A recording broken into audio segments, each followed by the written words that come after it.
Hello dear students, अस्सलाम वालेकुम। I am तालिब हुसैन। आप देख रहे हैं साइंस लेक्चर विद तालिब हुसैन। उम्मीद है कि आप बिल्कुल ठीक ठाक होंगे। तो आज जो हमारा टॉपिक है, आज जो हमारा लेक्चर है पी ब्लॉक एलिमेंट से कार्बन फैमिली में से, जिसमें हम पढ़ेंगे कंपाउंड्स ऑफ कार्बन। तो कंपाउंड्स ऑफ कार्बन से कार्बन के दो कंपाउंड्स होते हैं, एक होता है कार्बन डाइऑक्साइड और दूसरा होता है कार्बन मोनोऑक्साइड। तो इससे पहले हमने पढ़ा था कि कार्बन डाइऑक्साइड। अब हमारा टॉपिक है कार्बन मोनोऑक्साइड, जिसमें हमने पढ़ा कि कार्बन डाइऑक्साइड का स्ट्रक्चर क्या होता है और उसकी जो प्रिपरेशन करते हैं वो किस तरीके से करते हैं, और उसकी जो प्रॉपर्टीज़ होती है वो कौन कौन सी प्रॉपर्टीज़ है, उसके यूजेस क्या हैं, वो हमने सारा देखा। आज हम पढ़ेंगे कि कार्बन मोनोऑक्साइड का सबसे पहले हम स्ट्रक्चर देखेंगे और उसके बाद हम इसकी प्रिपरेशन देखेंगे और उसके बाद हम देखेंगे और उसके बाद कार्बन मोनोऑक्साइड से जो भी एमसीक्यूज आ सकते हैं, जो थ्योरीज आ सकती है, वो हम सारी डिफाइन करेंगे इस लेक्चर में। तो हम चलते हैं कि कार्बन मोनोऑक्साइड, पहला हमने कार्बन डाइऑक्साइड को डिफाइन किया। अब हम पढ़ेंगे कि कार्बन मोनोऑक्साइड क्या होता है। तो सबसे पहले कार्बन मोनोऑक्साइड का स्ट्रक्चर क्या होता है और उसके बाद इसकी हम प्रिपरेशन को देखेंगे। उसके बाद हम देखेंगे कि इसकी जो प्रॉपर्टीज़ हैं वो कौन सी प्रॉपर्टीज़ हैं कार्बन मोनोऑक्साइड। अब तो सबसे पहले तो आपको पता होना चाहिए कि कार्बन मोनोऑक्साइड का जो बॉन्ड होता है वो किस एटम के बीच में बॉन्ड होता है। एक होता है कार्बन एटम और दूसरा होता है ऑक्सीजन एटम। ये दोनों एटम्स आपस में बॉन्ड बनाते हैं, जिसको हम क्या कहते हैं, कार्बन मोनोऑक्साइड। कार्बन डाइऑक्साइड का फार्मूला क्या था कि CO2। ये किसका फार्मूला था? कार्बन डाइऑक्साइड का। लेकिन जो कार्बन मोनोऑक्साइड, इसका जो फार्मूला होता है वो कौन सा होता है कि CO। मतलब एक कार्बन का एटम और एक ऑक्सीजन का एटम, ये आपस में दोनों मिलके क्या बनाते हैं, कार्बन मोनोऑक्साइड बनाते हैं। अब ये किस तरीके से आपस में मिल रहे हैं वो हम तो देखें कि कार्बन की जो वैलेंसी होती है वो कितनी होती है कि 4 इसकी वैलेंसी होती है। मतलब कार्बन 4 बॉन्ड बना सकता है। इसकी जो स्टेबल ऑक्सीडेशन स्टेट होती है वो कितनी होती है कि +4 होती है। मीन्स ये मीन्स मतलब कि ये 4 बॉन्ड बना सकता है। और ऑक्सीजन की जो वैलेंसी होती है वो कौन सी होती है कि -2 इसकी ऑक्सीडेशन वैलेंसी या ऑक्सीडेशन स्टेट होती है। और इसके जो वैलेंस इलेक्ट्रॉन होते हैं वो कितने होते हैं, 6 वैलेंस इलेक्ट्रॉन इसके होते हैं। अब यहाँ से रीज़न आता है कि ये मतलब कि 6 बॉन्ड क्यों नहीं बना सकता, इसका रीज़न क्या है। तो देखें, ऑक्सीजन मीन्स जो ऑक्सीजन फैमिली में से एटम्स दूसरे एलिमेंट हैं, उनकी जो ऑक्सीजन के हिसाब से उनकी जो ऑक्सीडेशन स्टेट होती है वो +4 भी होती है, +6 भी होती है, -4 -6 भी होती है। लेकिन इनमें एक ही ऑक्सीजन एटम है जिसकी जो ऑक्सीडेशन स्टेट होती है वो यहाँ तो -2 होती है, यहाँ तो -1 या +2 भी होती है। इसका रीज़न क्या है कि ऑक्सीडेशन स्टेट में ये स्टेबल होता है, -2 में क्यों होता है। तो देखें कि ऑक्सीजन के पास 6 वैलेंस इलेक्ट्रॉन है, लेकिन यहाँ से इसको ऑक्टेट पूरा करने के लिए 8 इलेक्ट्रॉन्स चाहिए, मतलब इससे 2 इलेक्ट्रॉन्स कम है। और उसके बाद नीचे वाले एलिमेंट्स में भी 6 इलेक्ट्रॉन्स फिल होते हैं। नीचे वाले एलिमेंट्स में भी 6 मीन्स वैलेंस इलेक्ट्रॉन्स होते हैं, लेकिन उनमें क्या होता है कि जैसे ही वो आपको थर्ड पीरियड स्टार्ट होता है तो वहाँ से F ब्लॉक वाले और D ब्लॉक वाले एलिमेंट्स क्या होते हैं कि इलेक्ट्रॉन्स फिल करना स्टार्ट करते हैं। तो जैसे ही वहाँ से हम फिल करना स्टार्ट करते हैं तो उनकी जो ऑक्सीडेशन स्टेट होती है वो +4 या +6 तक भी जा सकती है। लेकिन इसको 2 ही इलेक्ट्रॉन्स चाहिए, फिर ये स्टेबल हो जाएगा। इस वजह से इसकी जो ऑक्सीडेशन स्टेट होती है वो कितनी होती है, -2। तो अगर यहाँ से देखेंगे कार्बन ऑक्सीजन के साथ 2 बॉन्ड बनाता है, 2 बॉन्ड यहाँ से बनाता है, ठीक है। इसके 2 बॉन्ड्स यहाँ हो गए। अब यहाँ से देखें कि ऑक्सीजन का जो ऑक्टेट है वो मुकम्मल है कि नहीं है। 2 इलेक्ट्रॉन्स ये, 2 इलेक्ट्रॉन्स ये, 2 इलेक्ट्रॉन इसके अपने थे और 2 इलेक्ट्रॉन्स इसने इसके साथ शेयर किए। तो ऑक्सीजन का जो ऑक्टेट है वो क्या हो गया, कंप्लीट हो गया। लेकिन अगर हम कार्बन के पास जाएं तो कार्बन का क्या ऑक्टेट पूरा है कि नहीं। अगर हम इसको देखें कि कार्बन का ऑक्टेट पूरा हो रहा है कि नहीं हो रहा है, तो कार्बन की जो ऑक्टेट है उसको देखने के लिए यहाँ से देखें, कार्बन ने 2 बॉन्ड यहाँ से तो यहाँ से देखेंगे 2 इलेक्ट्रॉन्स यहाँ से शेयर किए, 2 इलेक्ट्रॉन्स के वैलेंस इलेक्ट्रॉन्स अपने और 2 इलेक्ट्रॉन इसके साथ शेयर किए, तो टोटल इलेक्ट्रॉन्स कितने हो रहे हैं, 6 इलेक्ट्रॉन्स इसके पास हो रहे हैं। लेकिन ऑक्टेट पूरा करने के लिए इसके इलेक्ट्रॉन्स कितने चाहिए, 8 इलेक्ट्रॉन्स चाहिए। मतलब इसके 2 इलेक्ट्रॉन्स अभी भी कम है, फिर ये क्या हो जाएगा, अपनी स्टेबिलिटी में आ जाएगा। अब यहाँ से क्या होता है कि यहाँ से इलेक्ट्रॉन्स जो ऑक्सीजन के यहाँ से जैसे ही वैकेंट ऑर्बिटल्स होते हैं, मीन्स यहाँ से इलेक्ट्रॉन्स होते हैं, तो जो ये ऑक्सीजन वाले इलेक्ट्रॉन्स लोन पेयर्स इलेक्ट्रॉन्स हैं, तो ऑक्सीजन क्या करता है कि ये लोन पेयर्स इलेक्ट्रॉन इसको डोनेट कर देता है, मीन्स यहाँ से क्या करता है, डोनेट करता है, ये इलेक्ट्रॉन्स अपने क्या करता है, इसको डोनेट करता है। तो जैसे ही इलेक्ट्रॉन्स ये कार्बन को डोनेट करता है तो कार्बन का जो ऑक्टेट होता है वो क्या हो जाता है, कंप्लीट हो जाता है। कंप्लीट होने के बाद यहाँ से जो बॉन्ड बनता है वो बॉन्ड कौन सा बनता है, डेटिव बॉन्ड बनता है। बॉन्ड कौन सा बनता है, कोऑर्डिनेटिव बॉन्ड बनता है, ठीक है। अब यहाँ से देखें, पहले तो हमने देखा कि यहाँ से कोवेलेंट बॉन्ड बन रहा था, लेकिन अगर यहाँ से एक एटम ने डोनेट किए और दूसरे ने क्या किए, एक्सेप्ट इलेक्ट्रॉन्स किए, तो यहाँ से जो बॉन्ड बनता है वो कौन सा बॉन्ड बनता है, कोऑर्डिनेटिव बॉन्ड बनता है। तो ये इसका जो स्ट्रक्चर होता है वो स्ट्रक्चर इसका कौन सा होता है कि कार्बन के पास यहाँ से 3 एटम्स, और ऑक्सीजन पे अब कौन सी चार्ज आ जाती है, पॉजिटिव चार्ज आती है, और कार्बन पे कौन सी चार्ज आती है, नेगेटिव चार्ज आती है। अब ये नेगेटिव चार्ज और पॉजिटिव चार्ज क्यों आए, क्योंकि ऑक्सीजन ने अपने इलेक्ट्रॉन्स दिए और कार्बन इलेक्ट्रॉन्स लिए, तो कार्बन के पास नेगेटिव चार्ज आएगी और ऑक्सीजन पे कौन सी चार्ज आती है, पॉजिटिव चार्ज आती है। ये होता है इसका स्ट्रक्चर। अब यहाँ से एक क्वेश्चन उठता है जो मीन्स टेस्ट में पूछा जाता है और हमारे सिलेबस में भी कभी भी पूछ सकते हैं कि एंट्री टेस्ट में अब ये वाले टेस्ट पूछ सकते हैं, या आपसे एनटीएस वाले जो एमसीएटी की टेस्ट होती है, ईसीएटी की टेस्ट होती है, वहाँ भी आपसे पूछ सकते हैं कि ये जो कार्बन मोनोऑक्साइड है कि वो पोलर है या नॉन पोलर है, ये सबसे ज़्यादा आप क्वेश्चन पूछ सकते हैं, ठीक है। तो यहाँ से देखें कि कार्बन मोनोऑक्साइड जो एटम है वो क्या होता है कि नॉन पोलर होता है। नॉन पोलर क्यों होता है, इसका रीज़न क्या है, तो देखें कि पहले तो हमें पता चला कि कार्बन की जो पहली तो बात यहाँ से पता देखते हैं कि यहाँ से जो इसका हमें पता चलता है कि ये पोलर कंपाउंड है, ठीक है।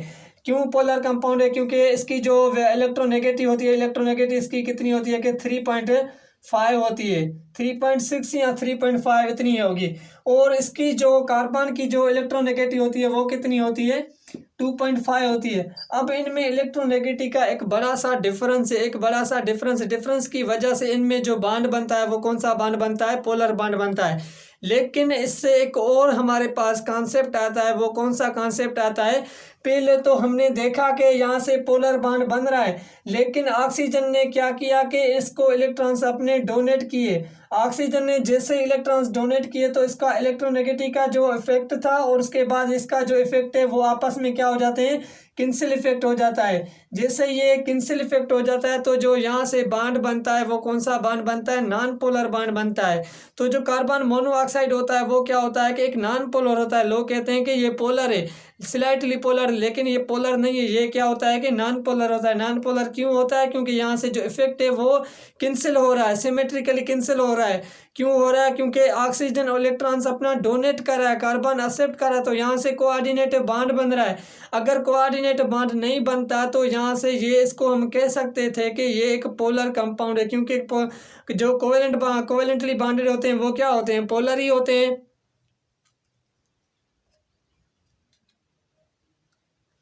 तो इस वजह से इनके बीच में जो बॉन्ड बनता है वो कौन सा होता है कि नॉन पोलर बॉन्ड बनता है। ये हमें पता चला इसके स्ट्रक्चर से।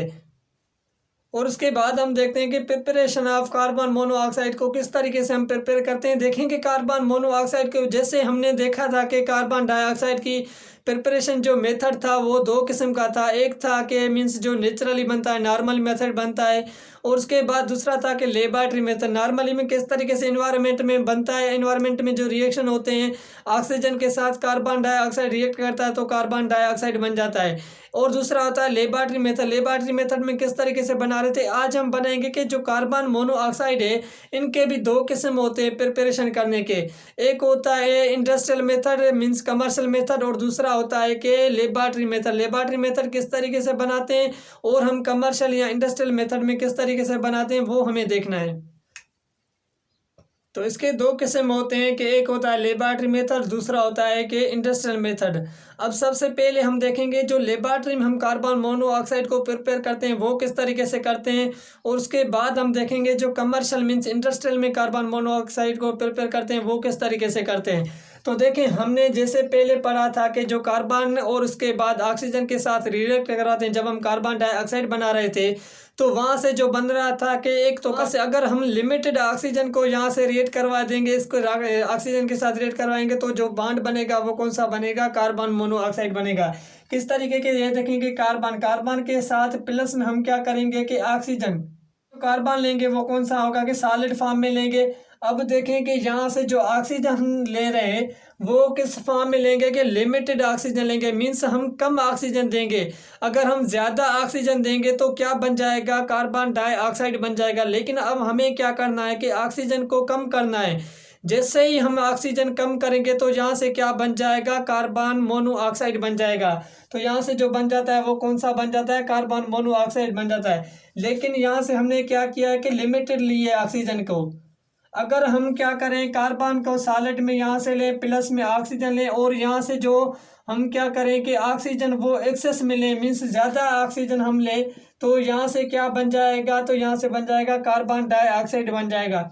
लेकिन अगर हम लिमिटेड ऑक्सीजन लेंगे तो क्या बन जाएगा, कार्बन मोनोऑक्साइड बन जाएगा। इसका ये पहला मेथड है। और उसके बाद दूसरा यहाँ से लेबोरेटरी मेथड होता है जिसमें हम कार्बन मोनोऑक्साइड बनाते हैं। ने पहला मेथड देखा कि वो किस तरीके से बना। सेकंड मेथड होता है तो bye dehydration of formic acid, means हम क्या करते हैं कि फार्मिक एसिड को डिहाइड्रेशन करते हैं, कंसनट्रेटेड सल्फ्यूरिक एसिड रिएजेंट लेते हैं, वहाँ से हम क्या करते हैं कि कार्बन मोनोऑक्साइड को बनाते हैं। अब देखें ये किस तरीके से बनेगा कि जो कार्बन फार्मिक एसिड का फार्मूला होता है वो कौन सा होता है कि ये फार्मिक एसिड का फार्मूला होता है। लेकिन यहाँ से हम क्या करेंगे, कंसनट्रेटेड कौन सा लेंगे, सल्फ्यूरिक एसिड लेंगे। अब देखेंगे सल्फ्यूरिक एसिड क्या करता है कि अगर आप किसी भी मीन्स फार्मिक एसिड में कंसनट्रेटेड सल्फ्यूरिक एसिड डाल दें या आप किसी भी मीन्स किसी भी एसिड में सल्फ्यूरिक कंसनट्रेटेड सल्फ्यूरिक एसिड डाल दें तो वहाँ से क्या होता है कि वाटर रिमूव हो जाता है। वाटर क्या हो जाता है, निकल अलग हो जाता है। ये इसका क्यों मेथड है कि सबसे ज़्यादा आपको पता होना। तो यहाँ से क्या होता है कि जब भी आप किसी भी एसिड में या किसी भी फार्मिक एसिड में सल्फ्यूरिक एसिड कंसनट्रेटेड डालेंगे तो वहाँ से वाटर क्या हो जाता है, रिमूव हो जाता है। तो यहाँ से भी क्या हो जाएगा, वाटर रिमूव हो जाएगा। एक ये हाइड्रोजन और एक ये हाइड्रोजन, एक ये ऑक्सीजन यहाँ से क्या हो जाएगा, रिमूव हो जाएगा। और यहाँ से क्या बन जाएगा, CO प्लस में यहाँ से H2O वाटर बन जाएगा। ठीक है, तो ये यहाँ से क्या होता है कि अगर हम क्या करते हैं कि कंसनट्रेटेड सल्फ्यूरिक एसिड यहाँ से लेते हैं, डालते हैं इसमें फार्मिक एसिड में, तो वहाँ से वाटर क्या हो जाता है, डिहाइड्रेशन हो जाता है। डिहाइड्रेशन का क्या मतलब होता है कि रिमूवल ऑफ वाटर। अगर हम किसी भी कंपाउंड से वाटर को रिमूव करते हैं, निकालते हैं बाहर, तो उसको हम क्या कहते हैं, डिहाइड्रेशन कहते हैं। तो यहाँ से भी क्या हो रहा है कि वाटर रिमूव हो रहा है, इसलिए हम इसको क्या कहते हैं कि bye dehydration of formic acid के हिसाब से। और हम यहाँ से जो लेते हैं कैटलिस्ट वो कौन सी लेते हैं, कंसनट्रेटेड सल्फ्यूरिक एसिड लेते हैं। ठीक है, तो यहाँ से कार्बन मोनोऑक्साइड प्लस में हमें क्या मिलता है, वाटर मिलता है। और उसके बाद हम चलते हैं कि ये तो हमने देखा कि लेबोरेटरी में हम किस तरीके से बना सकते हैं। अब हम देखेंगे कि जो हम इंडस्ट्रियल प्रिपरेशन करते हैं या हम कमर्शियल प्रिपरेशन करते हैं वो किस तरीके से करते हैं, उसको हमें देखना है। हमें प्रिपेयर करनी है कि जो हम इंडस्ट्री में करते हैं सबसे ज़्यादा इम्पॉर्टेंट ये है। क्यों तो देखें, जब हमें ज़्यादा मटेरियल चाहते हैं, अगर हमें किसी चीज़ की ज़्यादा मटेरियल की ज़रूरत पड़ती है तो हम उसको प्रिपेयर कहाँ करते हैं कि इंडस्ट्री में प्रिपेयर करते हैं। जब हमें मीन्स जब हमें ज़्यादा मटेरियल नहीं, मीन्स हमें कम मटेरियल चाहते हैं तो कम मटेरियल की ज़रूरत पड़ती है तो वो हम कहाँ प्रिपेयर करते हैं, लेबोरेटरी में प्रिपेयर करते हैं। अब हमें देखना है कि किस तरीके से हम इंडस्ट्री में मीन्स प्रिपेयर करते हैं कार्बन मोनोऑक्साइड का। और उसके बाद ये सबसे ज़्यादा इम्पॉर्टेंट है क्योंकि यहाँ से गैसेस निकलती हैं। जो गैसेस के नेम पूछते हैं एंट्री टेस्ट में, ECAT में, MCAT में पूछते हैं। और आपसे मीन्स जो भी टेस्ट लिए जाते हैं सबसे ज़्यादा क्वेश्चंस यहाँ से पूछे जाते हैं कि जो गैसेस होती हैं, एक होती है वाटर गैस और दूसरी होती है साइन गैस और दूसरी होती है प्रोड्यूसर गैस। इन गैसेस का मीन्स इन गैसेस का फार्मूला क्या होता है और ये किस तरीके से बनते हैं वो हमें देखना है। तो देखिए यहाँ से पहला जो हमारा मेथड है कि जो हम क्या करते हैं, कार्बन कौन सा लेते हैं, सॉलिड लेते हैं और प्लस में हम क्या करते हैं, वाटर के साथ रिएक्ट करते हैं। लेकिन वाटर कौन सा होता है कि वाटर यहाँ से जो होता है वो स्टीम वाटर होता है। अब ये स्टीम वाटर कौन सा होता है कि जब आप वाटर को क्या करते हैं, हीट देते हैं तो वह क्या होता है कि एवापोरेट होता है। जैसे वो धुआं निकलता है, एवापोरेट जो वाटर निकलता है, धुआं जो होता है उसको हम क्या कहते हैं, स्टीम कहते हैं। हम क्या करते हैं कि कार्बन के साथ स्टीम देते हैं। स्टीम देने के बाद यहाँ से क्या होता है कि कार्बन मोनोऑक्साइड प्रिपेयर होता है, प्लस में क्या होता है कि H2 गैस यहाँ से मीन्स हमें मिलती है। ये तो हमें पता चला कि यहाँ से अब हमें पढ़ने वाले हैं कि एक होती है स्टीम गैस और दूसरी होती है वाटर गैस। ये सब हम इस तरीके से ये सब हम इस टॉपिक में पढ़ेंगे। इन गैसेस के फार्मूले, इन गैसेस के नेम क्या होते हैं, ठीक है। तो यहाँ से तो हमें जब वाटर के साथ स्टीम जब हम कार्बन सॉलिड का स्टीम देते हैं वाटर का, तो यहाँ से क्या बनता है कार्बन मोनोऑक्साइड प्लस में H2। इसको हम क्या कहते हैं वाटर गैस कहते हैं। इसको हम क्या कहते हैं वाटर गैस कहते हैं। और प्लस में दूसरी कौन सी होती है जिसको हम क्या कहते हैं साइन गैस कहते हैं। अब साइन गैस और वाटर गैस क्या होती है कि ये हमें देखना है कि वाटर गैस जब आपको मीन्स वाटर गैस यहाँ से जब आपको मिले कि कार्बन, इस सारी गैस को हम क्या कहते हैं वाटर गैस कहते हैं। जब आपको 1:H2 यहाँ से आपको मिले कि मीन्स जब आपको 1:H2 यहाँ से रेशो मिले तब उसको हम क्या कहते हैं कि वाटर गैस कहते हैं। उसको हम क्या कहते हैं वाटर गैस कहते हैं। मीन्स एक कार्बन मोनोऑक्साइड का रेशो और हाइड्रोजन मॉलिक्यूल का रेशो, इसको हम क्या कहते हैं वाटर गैस कहते हैं। लेकिन आपको 1:H2 other gas means ratio मिले तब उसको हम क्या कहते हैं कि साइन गैस कहते हैं। मतलब यहाँ से देखें कि एक आपका 1 कार्बन है, प्लस में आपका 2 हो जाए, यहाँ आपका 3 हो जाए, तो इसको हम क्या कहते हैं यहाँ से अगर आप इस तरीके से कह सकते हैं कि जो कार्बन है कार्बन प्लस में आपका 2H2 में मिल जाए, तो इसको हम क्या कहते हैं कि साइन गैस कहते हैं। इसको हम क्या कहते हैं साइन गैस है। यहाँ से देखें कि 1 कार्बन है और 2H2O के मॉलिक्यूल्स है, तो यहाँ से रेशो क्या होता है कि चेंज होता है। अगर आपको 1:1H2 हो जाए तो उसको हम क्या कहते हैं वाटर गैस। लेकिन अगर अदर मीन्स रेशो होता है तो उसको हम क्या कहते हैं साइन गैस कहते हैं। क्वेश्चन उठता है कि इसको हम साइन गैस क्यों कहते हैं, मतलब इसका रीज़न क्या है, हमें क्यों इसको साइन गैस कहते हैं, ये हमें देखना है। तो देखिए हम इसको इसलिए साइन गैस कहते हैं कि यहाँ से जो रीज़न मिलता है कि the called syn gases because it is used of synthesis of methanol. इसका सिंथेसिस किससे होता है कि मिथेनॉल को हम इसके प्रिपेयर करते हैं। अगर आप इसे मीन्स क्या करते हैं, अगर आपसे यहाँ से मिथेनॉल प्रिपेयर होता है तो उसको हम क्या कहते हैं कि मीन्स साइन गैस कहते हैं। साइन किससे वर्ड से निकला हुआ है, सिंथेसिस से निकला है। सिंथेसिस किसका है कि मिथेनॉल का यहाँ से वर्ड है। सिंथेसिस वर्ड किससे निकलता है कि साइन किस वर्ड से निकलता है कि सिंथेसिस। सिंथेसिस का मतलब है कि हम सिंथेसिस ऑफ मिथेनॉल यहाँ से प्रिपेयर होता है। तो आपको पता चला कि जब हम क्या करते हैं कि CO प्लस में H2O, तो इसको हम क्या कहते हैं वाटर गैस कहते हैं। लेकिन यहाँ से अगर 2H2 हो जाए तो यहाँ से इसको हम क्या कहते हैं कि साइन गैस कहते हैं। अब ये किस तरीके से प्रिपेयर करते हैं कि यहाँ से देखें CO प्लस में आपका 2H2 मॉलिक्यूल्स दें, तो यहाँ से जो प्रिपेयर होता है वो कौन सा होता है कि CH3OH यहाँ से प्रिपेयर होता है। इसको हम क्या कहते हैं कि मीथेनॉल कहते हैं, मीथेनॉल। इसलिए हम इसको क्या कहते हैं कि साइन गैस कहते हैं। और दूसरा होता है प्रोड्यूसर गैस। प्रोड्यूसर गैस किसको कहते हैं, उसका फार्मूला क्या है, हम उसको क्यों कह रहे हैं, उसको हम देखें। तो दूसरा होता है हमारे पास होता है प्रोड्यूसर गैस। प्रोड्यूसर गैस को कहते हैं कि जब आप कार्बन का रिएक्शन करवाते हैं, प्रोड्यूस करवाते हैं कि किसके साथ, एयर के साथ, जब आप उसका रिएक्शन करवाते हैं तो वहाँ से क्या होता है कि नाइट्रोजन यहाँ से हमें मिलता है। तो वहाँ से हमें कौन सा गैस मिलती है कि प्रोड्यूसर गैस मिलती है। मीन्स कार्बन जो मोनोऑक्साइड होता है वो प्रोड्यूस करता है किसको, प्रोड्यूसर गैस को। किस तरीके से, जब ये कार्बन मोनोऑक्साइड रिएक्ट जब ये कार्बन मोनोऑक्साइड रिएक्ट करता है किसके साथ, जब ये एयर के साथ रिएक्ट करता है तो वहाँ से कौन सी गैस हमें मिलती है, प्रोड्यूसर गैस मिलती है। वो किस तरीके से, जो कार्बन है कि कार्बन का यहाँ से सॉलिड में लेते हैं, प्लस में हम क्या करते हैं कि ऑक्सीजन यहाँ से एयर करवाते हैं, और प्लस हम क्या करते हैं 4N2 लेते हैं, ठीक है। तो यहाँ से जब हम ये इसके साथ रिएक्ट करवाते हैं तो यहाँ से जो प्रोडक्ट मिलता है वो कौन सा प्रोडक्ट मिलता है, जो प्रोडक्ट मिलता है वो प्रोडक्ट मिलता है तो कार्बन मोनोऑक्साइड प्लस में जो मिलता है 4N2, इसको हम क्या कहते हैं, प्रोड्यूसर गैस कहते हैं। इसको हम क्या कहते हैं, प्रोड्यूसर गैस कहते हैं। अब हमने जो इसकी जो प्रिपरेशन थी वो भी हमने देखी, लेकिन इसमें हमने 2 प्रॉपर्टीज भी पढ़ी। वो कौन सी प्रॉपर्टीज पढ़ी, जो गैसेस होती हैं इनके गैसेस के नेम और किस तरीके से ये बनती हैं, ये इनमें किस में आ जाता है कि ये प्रॉपर्टीज में आ जाता है।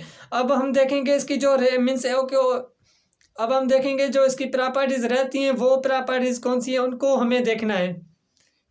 तो देखिए हमने पहली तो प्रॉपर्टीज की डिफाइन की है कि इसकी जो गैसेस होती हैं, एक होती है प्रोड्यूसर गैस, दूसरी होती है साइन गैस और तीसरी होती है वाटर गैस। वो किस तरीके से निकलती है, अगर हम हाइड्रोजन की मीन्स 1:1 हाइड्रोजन रेशो लेंगे तो वो कौन सी होगी कि साइन गैस होगी, वो कौन सी होगी कि वाटर गैस होगी। अगर हम अदर रेशो लें तो उसको हम क्या कहते हैं, अगर मीन्स कार्बन CO+ में 2H2 हो जाए तो उसको हम क्या कहते हैं, वाट साइन गैस कहते हैं। और उसके बाद जब हम इस कार्बन का रिएक्ट करवाते हैं एयर के साथ तो एयर में क्या होता है, एक ऑक्सीजन होता है दूसरा नाइट्रोजन होता है। अब हम क्या करेंगे, इन दोनों के साथ रिएक्ट करवाएंगे।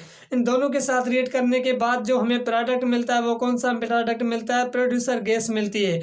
और उसके बाद इसकी जो प्रॉपर्टीज, ये तो हमने देखे, इसके बाद इसकी जो प्रॉपर्टीज होती है वो कौन सी है कि यहाँ से देखें कार्बन मोनोऑक्साइड जो होता है वो क्या होता है कि इट इज ऑर्डरलेस गैस होता है। ये क्या होता है, ऑर्डरलेस गैस होती है। ठीक है, यहाँ से क्वेश्चन तो कोई नहीं निकलेगा, लेकिन आपको पता होना चाहिए कि जो कार्बन मोनोऑक्साइड होता है वो कौन सी गैस होता है, ऑर्डरलेस गैस होती है। ठीक है, और उसके बाद यहाँ से हमें सेकंड पॉइंट मिलती है, जो सेकंड पॉइंट आपकी इम्पॉर्टेंट, इसकी जो सेकंड पॉइंट हमें मिलती है कि जो कार्बन मोनोऑक्साइड है वो it is a more affinity for blood. Means इसकी जो अफिनिटी होती है वो ऑक्सीजन से क्या होती है कि सबसे ज़्यादा होती है। ब्लड में इसकी जो अफिनिटी होती है वो क्या होती है, ज़्यादा होती है। अफिनिटी की क्या मतलब है कि अफिनिटी का मतलब होता है कि चाहत, मीन्स एक अट्रैक्शन है, उसको हम क्या कहते हैं, अफिनिटी कहते हैं। तो ब्लड के साथ जो कार्बन मोनोऑक्साइड की जो अफिनिटी होती है वो क्या होती है कि सबसे ज़्यादा होती है। अब देखेंगे ब्लड में क्या होता है कि ऑक्सीजन होती है। ब्लड में कौन सा, मीन्स ब्लड प्लस में इसके साथ क्या होती है कि ऑक्सीजन डिजॉल्व होती है। ठीक है, ये क्या होती है, इसके साथ डिजॉल्व होती है। लेकिन क्या करते हैं कि जब हमारे घर में क्या होती है कि आग लग जाती है तो वहाँ से हमें क्या, तो वहाँ क्या होता है कि कार्बन मोनोऑक्साइड की जो अफिनिटी होती है वो ज़्यादा होती है। तो हमारे रूम में क्या होती है कि ऑक्सीजन नहीं होती इतनी ज़्यादा। अगर रूम में आग लग जाए तो वहाँ से जो धुआं होता है वो धुआं अगर हमारी बॉडी में चला जाता है तो हम क्या होते हैं कि बेहोश हो जाते हैं। बेहोश होने का क्या मतलब होता है कि वहाँ से जो हमें पता चलता है कि इसकी जो अफिनिटी होती है वो क्या होती है कि ज़्यादा होती है। जैसे ही यहाँ से इसकी अफिनिटी ज़्यादा होती है तो इसको जो ब्लड अफिनिटी होती है, इसकी जो कार्बन मोनोऑक्साइड की अफिनिटी होती है वो क्या होती है कि ख़त्म कर जाती है। तो यहाँ से क्या होता है कि ब्लड में प्लस में क्या होता है कि कार्बन मोनोऑक्साइड डिजॉल्व हो जाता है। जैसे ही ये आपस में डिजॉल्व होता है तो यहाँ से हम क्या करते हैं कि जैसे ही ये डिजॉल्व हो जाता है तो हमें क्या होता है कि एक बेहोशी हो जाती है। मीन्स हमारे पास सांसें ले नहीं पाते। क्यों नहीं ले पाते, क्योंकि इसकी जो अफिनिटी होती है कार्बन मोनोऑक्साइड की ज़्यादा होती है। वो ब्लड के साथ रिएक्ट कर जाता है, वो ब्लड के साथ मीन्स डिजॉल्व हो जाता है, ऑक्सीजन को निकाल देता है। तो इसकी जो अफिनिटी होती है वो ज़्यादा होती है ऑक्सीजन से। सबसे ये इंपॉर्टेंट पॉइंट होती है, किसके इंपॉर्टेंट पॉइंट होती है, सेकंड इसकी प्रॉपर्टी से। और उसके बाद हमने प्रॉपर्टीज़ को देखी, लेकिन उसके बाद देखते हैं कि जो कार्बन मोनोऑक्साइड होता है वो रिड्यूसिंग एजेंट होता है या ऑक्सीडाइजिंग एजेंट होता है, वो हमें देखना है। तो देखिए जो कार्बन मोनोऑक्साइड होता है ये तो हमें पता है कि ये एक गुड रिड्यूसिंग एजेंट होता है। मीन्स ये क्या होता है कि गुड रिड्यूसिंग एजेंट होता है। तो कार्बन मोनोऑक्साइड जो होता है वो क्या होता है, गुड रिड्यूसिंग एजेंट होता है। ये जब आयरन के साथ रिएक्ट करता है तो वहाँ से क्या बनता है, वहाँ से एक तो कार्बन डाइऑक्साइड मिलती है, दूसरा उसके साथ रिएक्ट करता है। तो ये किस तरीके से रिएक्ट करता है, जब हम आयरन का रिएक्ट करवाते हैं, किसके साथ रिएक्ट करवाते हैं, कार्बन मोनोऑक्साइड के साथ, E2O3+ में हम क्या करेंगे कि CO के साथ रिएक्ट कराएंगे। तो यहाँ से जो प्रोडक्ट मिलता है वो कौन सा प्रोडक्ट मिलता है, एक तो हमें यहाँ से कार्बन डाइऑक्साइड मिलता है, प्लस में हमें जो यहाँ से मिलता है Fe3O4। ठीक है, ये प्रोडक्ट मिलता है। ये एक गुड रिड्यूसिंग एजेंट है। ये मीन्स क्या होता है कि रिड्यूस हो जाता है खुद। तो अगर हम यहाँ से इसी का रिएक्ट करवा दें कार्बन मोनोऑक्साइड का तो यहाँ से जो प्रोडक्ट मिलता है Fe3O4। ठीक है, प्लस में हम क्या करेंगे, कार्बन मोनोऑक्साइड का रिएक्ट करवाएंगे। तो यहाँ से जो प्रोडक्ट मिलेगा वो कौन सा होगा, CO2+ में हमें जो प्रोडक्ट मिलता है FeO मिलता है। ठीक है, ये इस तरीके से अगर हम इसका ही कार्बन मोनोऑक्साइड का रिएक्ट करवाते हैं तो यहाँ से जो प्रोडक्ट मिलता है FeO+ में हम क्या करते हैं CO। तो यहाँ से प्रोडक्ट मिलता है, एक तो हमें Fe मिलता है, प्लस में CO2 यहाँ से प्रोडक्ट मिलता है। ठीक है, तो यहाँ से कार्बन डाइऑक्साइड भी हमें मिलती है। तो ये क्या होता है कि गुड रिड्यूसिंग एजेंट होता है कार्बन मोनोऑक्साइड हमें मिलती है। कि थर्ड प्रॉपर्टीज कौन सी होती है कि जो कार्बन मोनोऑक्साइड होते हैं और कार्बन डाइऑक्साइड जो होता है ये दोनों क्या होते हैं कि ब्लू फ्लेम देते हैं। जब हम इनको जलाते हैं, ऑक्साइड को जलाते हैं, तो वहाँ से जो फ्लेम कौन सी तो वहाँ से फ्लेम कौन सी देते हैं कि ये ब्लू फ्लेम देते हैं। तो देखिए इस पॉइंट को पढ़ें कि जो कार्बन और प्लस में कार्बन मोनोऑक्साइड और कार्बन डाइऑक्साइड ये जो दोनों हैं क्या करते हैं, जब हम इनको बर्न करते हैं तो बर्न किससे होता है कि ये ब्लू फ्लेम से बर्न होता है। ठीक है, ये तो आपको पता है कि जो कार्बन मोनोऑक्साइड होता है वो नेचुरल ऑक्साइड बनाता है, लेकिन जो कार्बन डाइऑक्साइड होता है वो कौन सी होता है कि एसिडिक ऑक्साइड बनाता है। तो कार्बन मोनोऑक्साइड क्या होता है कि नेचुरल ऑक्साइड बनाता है। ये कौन सी बनाता है, नेचुरल ऑक्साइड। और जो कार्बन डाइऑक्साइड होता है ये हमने पहले लेक्चर में पढ़ा था कि जब हम पढ़ रहे थे कार्बन फैमिली का, जब हम इंट्रोडक्शन कर रहे थे तो इंट्रोडक्शन हमें देखा था कि जो कार्बन डाइऑक्साइड और जो कार्बन मोनोऑक्साइड होते हैं, एक तो कार्बन मोनोऑक्साइड क्या करता है कि ये नेचुरल मीन्स नेचुरल जो ऑक्साइड बनाता है, ये नेचुरल ऑक्साइड बनाता है। लेकिन जो कार्बन डाइऑक्साइड होता है वो कौन सी होता है कि एसिडिक ऑक्साइड बनाता है। तो इसकी जो ऑक्साइड ये कौन सी ऑक्साइड बनाता है, एसिडिक ऑक्साइड बनाता है। ठीक है,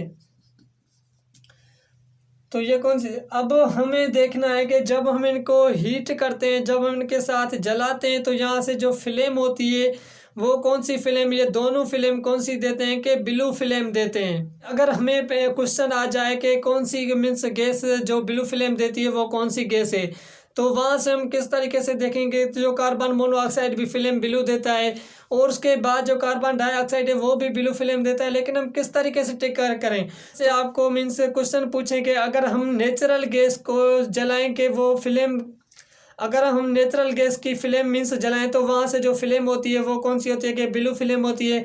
उस गैस का नेम क्या है, तो वहाँ से आप टिक करेंगे कि नेचुरल कौन सी होती है कि कार्बन मोनोऑक्साइड होती है। ठीक है, अगर आपको क्वेश्चन में मेंशन करें कि जो, अगर आपको मेंशन करें कि जो एसिडिक ऑक्साइड होती है उसको हम जलाएं, उसकी जो फ्लेम हो ब्लू हो, तो वो कौन सी गैस होती है, तो आप वहाँ से टिक करेंगे कार्बन डाइऑक्साइड होती है। ठीक है, तो ये इस तरीके से एमसीक्यूज पूछ सकते हैं कि जो नेचुरल और जो एसिडिक प्रॉपर्टीज तो उसकी जो फ्लेम होती है वो कौन सी होती है, लेकिन ये दोनों की फ्लेम कौन सी होती है कि ब्लू होती है। आपसे क्वेश्चन ये पूछेंगे कि ये नहीं पूछेंगे कौन सी फ्लेम देते हैं, आपसे पूछेंगे कि जो कौन सी मीन्स गैसेज ये फ्लेम देती है, तो आप वहाँ से टिक कर सकते हैं। अगर नेचुरल की मेंशन करें तो नेचुरल कौन सी होती है, कार्बन मोनोऑक्साइड। अगर आपसे एसिडिक में ऑक्साइड में फ्लेम पूछें तो वहाँ से आप बता सकते हैं कि जो वो कौन सी होती है, कार्बन डाइऑक्साइड होती है। तो यहाँ से हमने देखा कि कार्बन डाइऑक्साइड का, कार्बन का जो कंपाउंड्स होते हैं कार्बन डाइऑक्साइड और कार्बन मोनोऑक्साइड को डिफाइन किया।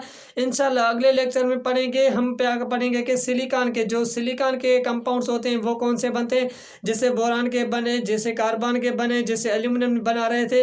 इस तरीके से सिलिकॉन जो एटम्स होता है वो भी क्या बनाता है कि ऑक्साइड अपनी बनाता है। तो वो भी क्या होता है कि कंपाउंड्स बनाता है। एक को हम क्या कहते हैं, सिलिकॉन कहते हैं, और दूसरा होता है सिलिकेट कहते हैं। इन दोनों को इंशाल्लाह हम अगले लेक्चर में पढ़ेंगे। तो यहाँ से हम लेक्चर को करते हैं इंशाल्लाह अगले लेक्चर में मिलेंगे।